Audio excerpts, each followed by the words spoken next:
Yo abusia enenso so eye kwesi adabiom aseda kese ene ye de mo odomfo no adentia ode yenkwa ache yen entechire mada ya bodwumi na moja edi yemu afusane odofo eseso wani pa sensa sika entumi ento eyadumbi wo mre nso yenso so de na tese wo dwuma bi edi na se wo dwuma bi di nko anso de a ene na you have everything to do with your sister Maame Grace esan sensam ne de enu ne eguso a yesusu hu ade echi ade esen ne ye ka ne yesua bi ka ho medical ka chosa me comment section ho no eye blackboard a professor bia etro ne nimde wo ho adentia nimde eni nipa ba kofo trim ye keka ya adwene ade bom na ye history na atete apansam no yetimi akeka ade asiani a redesign no na aboa ye ama ye liberate ye ho as Africans. Masama mitai kapani said, let's love love, let's hate hate. So any faso. Let's do away with division. Ebio memo wakwaba, wachima wahama wajube bia wuwo biara ene emre a abo wo ho bia medenchi akese na ede etoa wo bebia wo. Edi ameje so a ede Maame Grace na me onu aba fefe. I'm still your prettiest preacher. Me your sempakani, me ye unu aba, me ye dia opebi out to me ede frame me na me ma wakwa aba e ma wo achi. Me say last 2 weeks me ne ususu hu ne enti aye frɛ Akabulan Horn of Africa. Me ne wo esusu hu e na me ka kire wo de enti a omo frɛ yen say Kush. Eno na ye kan ye ena last week no meni wudidi ye de ba ya behu niama bi a ye gigeja na kire eno ena ndame be keke bi asi ani ne ya hwe de be ye ho ne ye wi a ma beka another thing na abeye very dangerous e what system no mu na sabio asofo ni bia na bishop fo ni bi enim se me mom na me ye problem instead of ade ete omo so wa sorry dem wo na ye problem na so omo address na enu de omo hu no chese wo betimi atena sorry dem ho aye de wo pe bia but kan de omo kan bi enu de omo no wo ye adwene but sa wan tena sorry dem ho na de omo ye ni bi wo so be bisa questions dia na wanya din but sesi e ba bia ye duru no yenye ya adwene say ye betie obi a we are very focused. So no, this month, no, I'm not going to be aggressive. I'm going to be very calm. Adentia because I am a birth month and I'm going through some kind of rituals. And you know, me very, very aggressive. But me birth month ni chemua. Ye kwa ko take everything on a different climate. Me bebe kekanyama bebre edi egwabonten because na ye take another level. And na so say ye be accelerate ewo the fig gear no ye be with top speed. Me da was say wo ma platform we platform ehia wo na wusua ade enso so ewom. This is the dangerous weapon sorry dem ho. And as I finish with this, I will take you through so that you can sit your pastor down and now your bishop down. Because we ena sebe yenya ye kwa sorry na ye see ye sum nyame ye pese ye hu yesu no we another weapon ye de deceiving people are selling it on a higher price. I got this in 18 or 20 years ago. And I got this about 16 years ago. Me we school be me mbodi say. And I got this about 23 years ago. Na meka we nyina ho asem. Die ntia sesi no yen a Christopher religious body say ye hu so bi kita we dia. Or ye holy. Me ba be kire umu. Na wa hwe se obekwa akoto we a dwuma ebediu. Ansa na me wie we no. Meto aso afiri ho. This is the weapon I'm talking about. Ebiomi mwakwaba. So yense dia na yeka last week no mene wo kasa ye about Kush. Na sesi Kush no omo na omo ye Sudan. Enti my love to all our other brothers in Sudan. They are like our brothers. Omo ye nuanom, omo ye nanfofo ana ye nuanom omo nso akofifi e wasase foforo so. Kush anase Nubians anaso se Sudan. Enu ena me chire mu kakra na me dia ba bedu pharaohs no so ne ya ba bedu okonfo anoche ene nana kenten no mu ne na kpanyiri no mu ne ya hwe se sesie pa no omo no mo ye mbrunsam yemfe ya ni hwe ho omo sen enu ena ne me ne wo ebeka ho asem me mo akwa aba biom afa quickly no mo me ye hwe Kush Last week in my mouth scriptures ekasa about Kush. And I remember what I say ebi wo hono ma omo ka say obi ye Kush, obi ye African, obi ye Horn of Africa na afa ye nipa ba ko maka cho say wontumi ntan obi ya na kan wo hu say wo detach ye from wo lineage and I say wo detach ye from wo DNA sebe na wo pollute wo moja eti wo mu ni wadwene eti wo mu ni honhoma eti wo mu na waya yiraba na wo wallow in the mud no men blame obroni ana obibini na emom blame wo ho ba bia wo bia ne tribe bia wo to mu bia there is a reason eno na me pese wo te ase ene na se wo se wo ka wo hwe history na wo read ade e de akwa akiri a wo behu se omo se Noah ewo ma na mana owo omo no obia asefo na yetimi ka se Ham asefo na ye Africans enti se omo to me differentiate kan se Ham asefo na ye Africans na se Ham no wo nuanom de a ene ne nuanom na asefo no no omo ye den enu ti na me se mentan obia na se ye blacks no omo ye the origin of this world de a ene bibia wasase so bi afiri wo mu enti no tan wo ho e chan say wo kwakwatan obi so ye broni so ye blue so ye green wo na wo ye the origin of mankind. That is the meaning of Akabulan. Enti no na ense say wo tan obi na emom wankasa research na know thyself, define yourself, gain your consciousness, know your history, know your culture, follow the trend.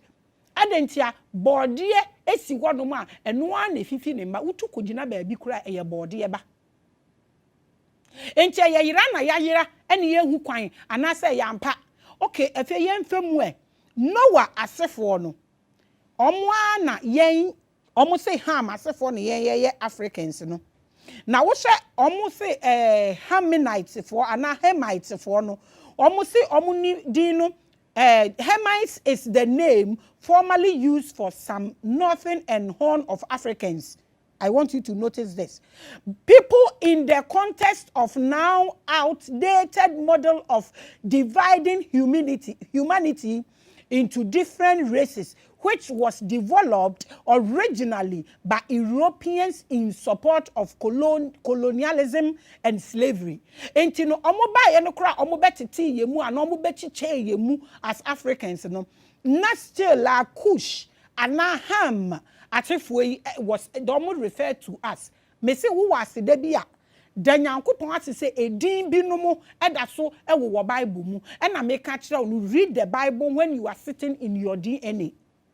Eho e na be ma wahu say se me fa na se fa na maka to so Bible nu kitemu se etwe se bibia ne origin eye wo bibini dia ene na che se kasapo na ebi ni ho na waka se okoto Bible na che obi na ekotoro nti okoto atwene odofo se nipa who slave master decided so obeka sa achrew in kalesa understand so kase obeka sa achrew in tribes understand so ya na do so obeka sa achrew in numbers understand so ya na do so obeka sa achrew in symbols odofo me pese wo te ase so ya na dwen so obeka sa kra achrew in titles me pese wo te ase adentia se wo sua Bible nu komu pa edin bebre wo mu a enye din na omoboye na emumom omobo titles no ena de man krofo enti se wanse ne ye na akokan titles na wagya wo history ato a ebeye osasem na emfa ho na so ye bia ye wo din ene ye bo na se wonnim wudin a ye bo wudin po wo court se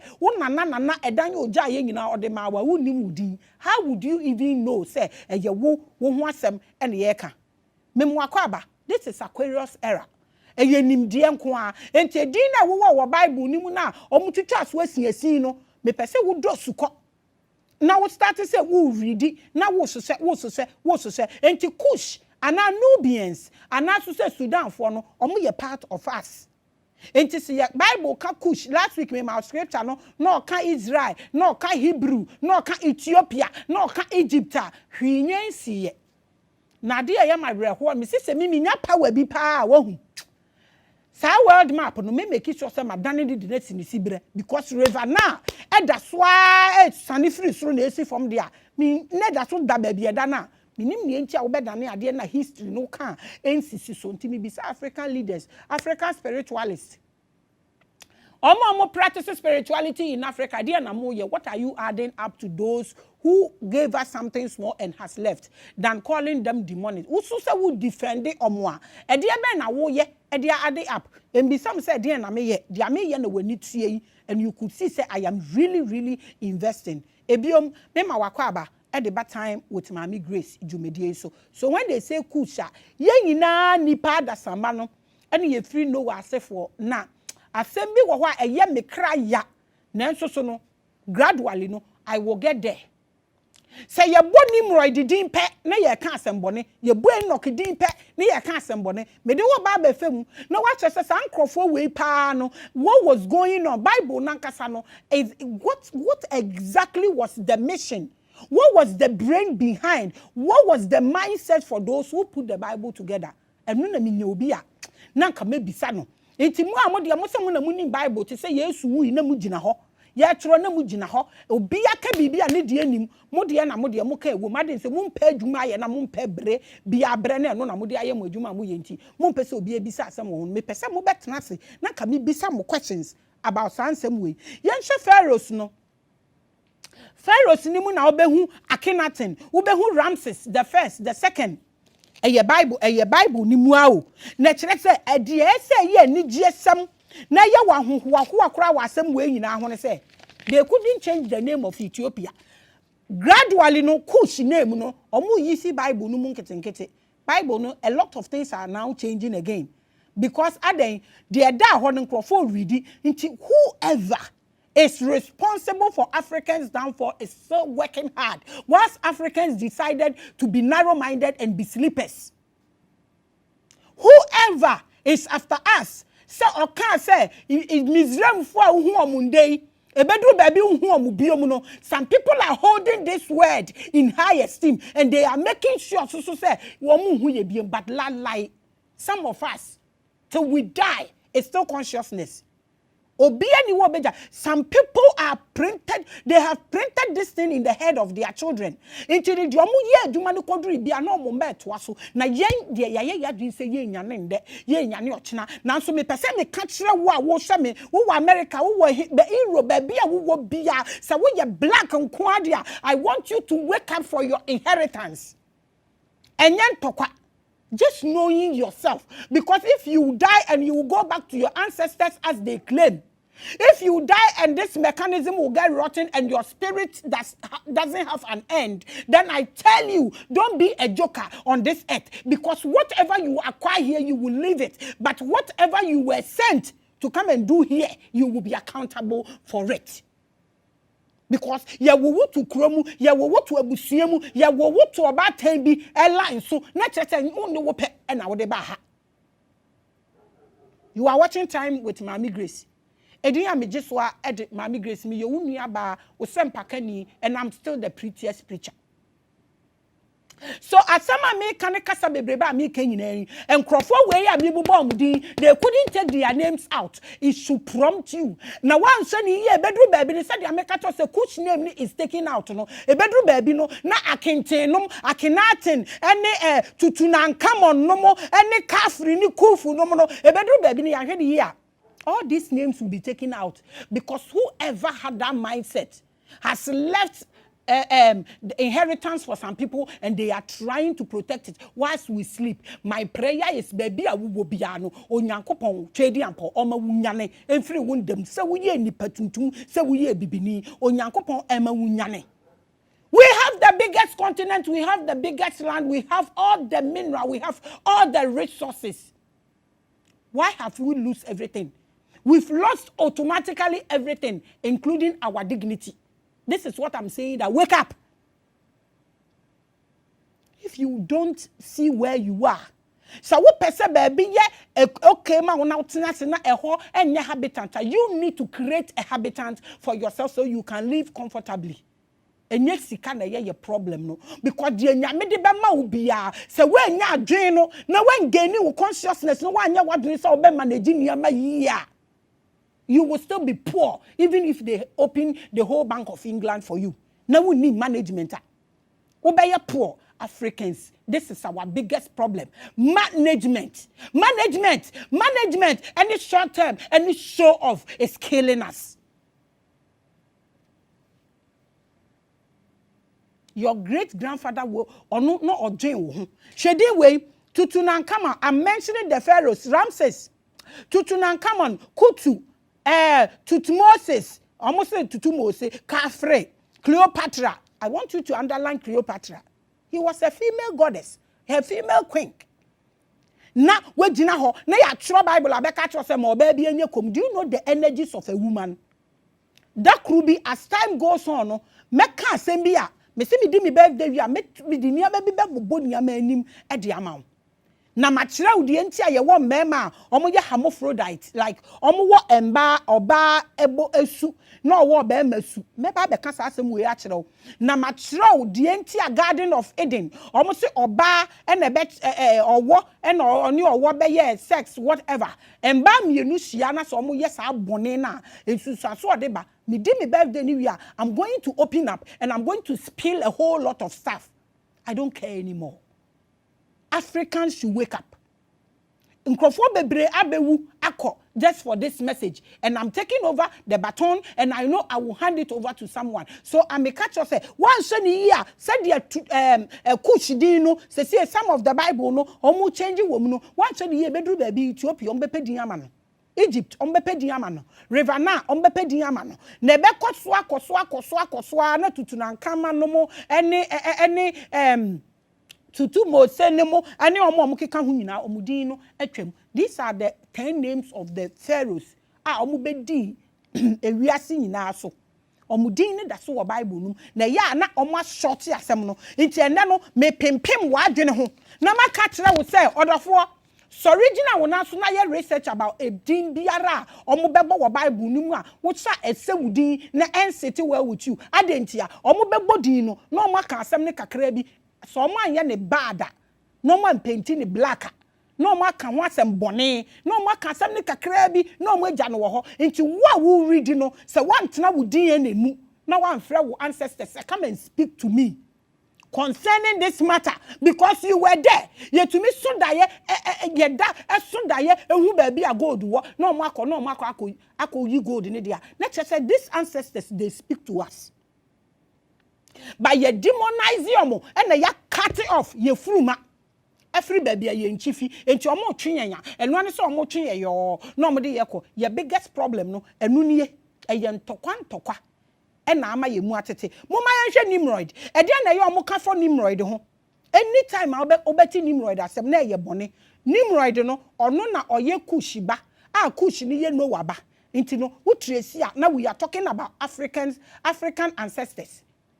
Omo Africa ya Africa eye kush na Nimrod efrimu na ma menka asema Bible eka wo Nimrod ho na menka asema Bible ka wo Enoch ho Enoch na Bible ka afa ono de wanwu onyankopon be fa ne koye book of Jude bibia ewo sa book no mo is about Enoch but the book of Enoch ankasa troye na mystics ni wom ene de be ma Africa di famine gold bibia wom ni there is being thrown away. Who did this?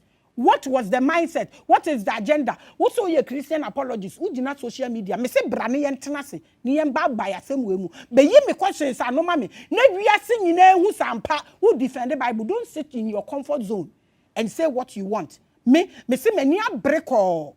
Enti no say wo bibi ka braha na me pictures na wo show ne there. They give you 2K, they give you 5K because one kasa what na so kakro bi and take you serious.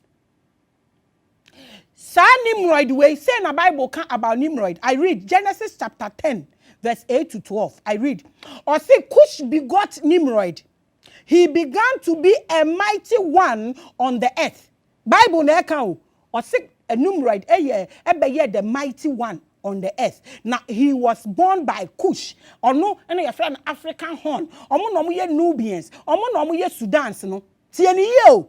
Omo sa Kushifwe, no money Egypt for no mu trade together our river now until say Assyrians no ebe attack you. I will pick that part and so near the anante dakro. But today I'm making this straight near Atwaso. I read verse 9. I'm reading Genesis chapter 10. I read verse 9 now. He was a mighty hunter before the Lord. Therefore, it is said, like Nimrod, the mighty hunter before the Lord. Bible said, na Nimrod, the mighty hunter, ewo onyame enim. Na hunters minjin say, obroni or the abrenyama kania ebo nenim. No akọ ewura mu no kokumbua yen Africans ena na ye adwuma. Won, nti omo tre sa person ketuwa we to wope. Go back. Now acquire research. What research now read deeper about Nimrod. You cannot do away Nimrod with the Tower of Babel. Now sa Tower of Babel no cry who story no. Utia na ubo yati. Now say Nimrod every no was said here. Mama rain fi say no one ensu yiri fa na one Bible say. One emboa ko share ark of the we ni mu na ensu oni di omukosi baabi no. E ma rain fi say kush. Ne papa and a Noah, and a neba, and a Nimrod. It is a Nimrod started or building the Tower of Babel. And Tina dream Papa be a Nino trim, a Nimrod trim. Abusia won't do this idea on any papa and ananum, and who yenny be, send Suyiri fire mono, and Anna what say, and not say or build it Tower 10 Suyiri bar, or Modia Savior. Yes, no, say, oh, sit no, and Jacopim Yankopon, and your rebellion against Yankopon, and then Yankopon or doing the Benino, or South Africa for them the confusion to Montam, said the Bayer Moon to me, see Dino, and Copim Yame, Nanko Bishop Yamin power, so sad the bonnet. We don't think about all these things. We just read in Yama Tras Akeke. Ni atenase ni ye boy ensem ene ya man krofo ho kwan ene omo use niama unnecessary stuff enye Christianity no wona mo ka o na omo di wei eton mani pa boden o ade wei ene man krofo bi ho akere omo e wo krom ha adan why you so desperate say you can asem kire wa wonwe ho sebe eno di obeboa wo so wo ni abotre se wo boa obi pa na wo boa obroni na wo boa Ghana ni a Ghana ni dia ni say nyame dropa anti umu a wuntumi nye because abotre say ye ni bi enti de bia ekuro to yenya yetutu kuro nim insese ye beto ye bo ase ni ye miemie kuro na ewu no ye betekere ni yetumi di akọ na ye kuku ye ho ye brusi ye ho. Spirituality enya business, spirituality enya tempeso enya magic. Spirituality is a miracle until you define yourself. Bibi papa bi antimi free wu. Enti se uko hu obi na o ma wo time o se healing hu you kro we obi ba na o ka kire wo ne relationship matters na wo ka kire ne se nya abotre o ejai wa twen na broken heart no on person be lonely na de nkrofo ogum na akoma na ebireki no ekuro na ewo ho no o de be ma foforo tum na ekuro na sign no waja ne hokọ the same way na mema na ija no afa de ekuro no wa ma na odi nipa eguguma ma ekuro na crash wakoma. A lot of people are confused about their feelings. Omo nim ni omo pe. This is Nimrod. Nimrod won asem wo Bible mu ye tan ebi na makan no omo ankasa atumi twiro bibi nketenkete na omo try na mesra wo se bibini. Come down from your high horse. Na dissect yasem ni bi ene wadwene wo kra wo honhom ene wo nipadua fa dissect yasem ni bi fa dissect yasem ni bi ni bibini menfa bibi atrasa keke nebeku yenka bibi ketuwa bi wo Micah chapter 5 verse 6. They shall waste with the sword the land of Assyria and the land of Nimrod at its entrance. Thus they shall deliver us from the Assyrians when he comes into our land and when he treads within our borders. Nimrod asam no mu kan ono ena okukun okudi tumije nemba Nimrod ena oye one man na or standing one on one with Abraham. Ye ka Abraham asem de bia ye boni Nimrod ane ya ka makom adentia moma ye find out o moma ye hwehwe sa ansem we mu afa ye hwe bibi kakra bi wo Chronicles chapter 1 verse 10. I read, or say Cush begot Nimrod. He began to be a mighty one on the earth. Nimrod be ye kese or no and no share ye Tower of Babel no or building sa Tower of Babel no hun 70 ye bebre adenti na wundi di si hu se obi ensuyiri afom da na ensuyiri asan aba ebe form biom no ensuyiri ni betumi abe form enu ti na Africa form no mu ni nyansa chen bibia they were able to build pyramids me jimidi se nka Babel no tower of Babel no komba build ya building mende abrofo na tumi ahwehwem ye ka ho asema ye nka ye nhwehwe na simple babia na simple ewo ye mpese ye be read about it so wo hwe me a we read about tower of Babel no. Why? Because nkrofone rebellion so mu si dan akopimi nyame aha yeti bra ye bre enye nyame ne ye hwehwe nti so nko bi si dan akopimi nyame a adenti na nka ye bone wi ye no so si nkyanya ye nka ye nsuyiri afom da ne nananom enti nka o build ne nsuyiri ne biomu ba watumi save ne manfo a nka no so enka nye ye di ni nyina to nkyanya nyankopon aden na nyankopon odo ne mba no so ye ntena so ye kura ye gina ye paapa mu a ye hwease pe ayi methodist fo nchi ano no na nyankopon na ye kura ye gina ye paapa mu a ye hwease ne nyankopon na so de confusion e baba beto ye ntam moma ye hwehwem mu de moma ye hwehwem se ye sua de kwa yanim enti moma ye hwehwem abo boni bi anim ye hwe enoke. In the New Testament no Enoch is referred in the Gospel of Luke, the Epistle of the Hebrews, and in the Epistle of the Jude Bible ya munimi the last of which also quotes from it. Or say, in the Catholic Church, Eastern Orthodox and Oriental Orthodox, he is venerated as a saint. This is Enoch. Yenya ye Enoch. Wo kan ho asema wontumi nkenja Ethiopia wontumi nkenja Babylon wontumi nka enja farming wontumi nkenja alchemy wontumi nkenja science wontumi nkenja aliens yenya ye Enoch Bible ankasa say Enoch enwu na onyankopon be fa ne koye na we read Genesis chapter 5 verse 21 to 24 mami read it or say Enoch lived 65 years and begot Methuselah. Enoch asini great people. If you know Methuselah, read about Methuselah. After he begot Methuselah, Enoch walked with God 300 years and had sons and daughters. This is Bible. Bible say Enoch ni nyankopon enante ye. Na wenwu na nyame befa ne koye. Nti why has the book of Enoch taken out? Sadie we dia me se me nti ase da. Me kind the book of Enoch e ginger me and I feel possessed. When I read the book of Enoch, I feel possessed. Why? Because I am an African. Na me ding enu is running through me. And I'm trying to connect with my ancestors. So wherever you are, try to print these pictures into the minds of your children. Because we are not poor.